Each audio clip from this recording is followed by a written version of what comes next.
अच्छा, एक छोटी सी कहानी सुनाता हूं मैं आपको। बात है 2014 की। इंडिया की टीम ऑस्ट्रेलिया टेस्ट सीरीज खेलने गई थी और एक इंजरी की वजह से टीम के रेगुलर कप्तान महेंद्र सिंह धोनी बाहर थे, इसलिए टेस्ट मैच में कप्तानी कर रहे थे विराट कोहली। ये उन दिनों की बात है जब टीम इंडिया का अपने घर से बाहर टेस्ट जीतने का रिकॉर्ड बेहद खराब था। पहला टेस्ट एडिलेड में था, जिसमें 4 दिन खत्म होने के बाद भारत को आखिरी दिन जीतने के लिए 360 रन चाहिए थे। चौथा दिन खत्म होने के बाद कोहली ने टीम को इकट्ठा किया और कहा कि कल हम ये टारगेट चेस करने के लिए खेलेंगे।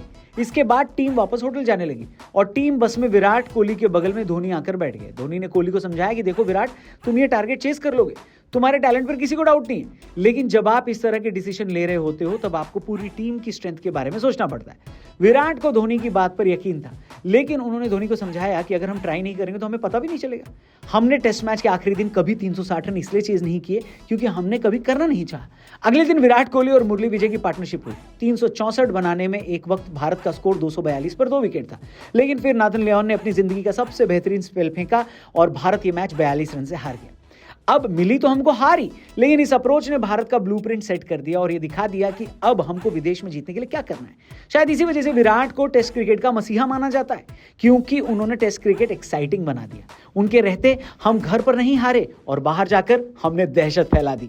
लेकिन अब बाहर जीतने का छोड़ो, घर पर जीतने का भी सपना लगता है। पहले न्यूजीलैंड और अब साउथ अफ्रीका हमारे साथ जो घर पर कर रही है उसे खिलवाड़ कहा जाता है। हालत ये होगी कि अब हमको कुलदीप यादव और वाशिंगटन सुंदर के रन सेलिब्रेट करने पड़ रहे हैं, क्योंकि जब दिन का खेल शुरू हुआ तो शुरुआत बढ़िया हुई। यशस्वी जायसवाल ने अपनी हाफ सेंचुरी भी लगा दी, लेकिन 10-1 पर राहुल का विकेट गिरा और 10-56 तक आते आते अगले 55 मिनट में हमारे 4 विकेट गिर चुके थे। यशस्वी की हाफ सेंचुरी के बाद हमें कोई खुशी नसीब नहीं हो पाई। चाहे तक भारत का स्कोर 4 विकेट पर 102, लेकिन फिर भी दिल में एक उम्मीद थी कि अभी ऋषभ पंत और जडेजा हैं, नीतीश कुमार रेड्डी हैं, आखिर हम इतने बैटिंग लाइनअप बॉलिंग को सेक्रीफाइस करके ही तो खिला रहे।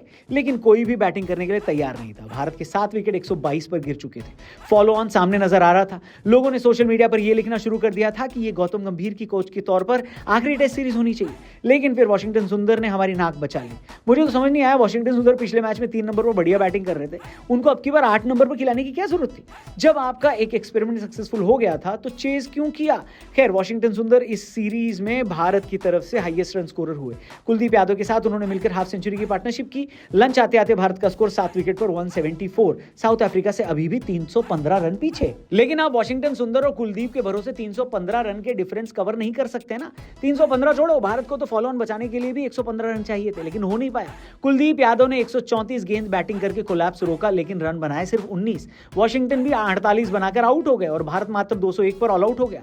साउथ अफ्रीका वाले चाहते तो फॉलो ऑन दे सकते थे, लेकिन उन्होंने दोबारा बैटिंग करना पसंद किया और दिन का खेल खत्म होने तक बिना विकेट खोए 26 बना लिए।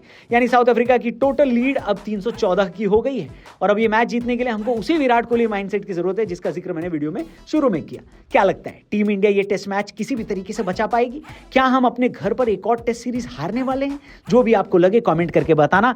चैनल भी सब्सक्राइब करके जाना। डेली क्रिकेट की वीडियोस के लिए यहीं पर आना। Thank you for watching. Bye bye.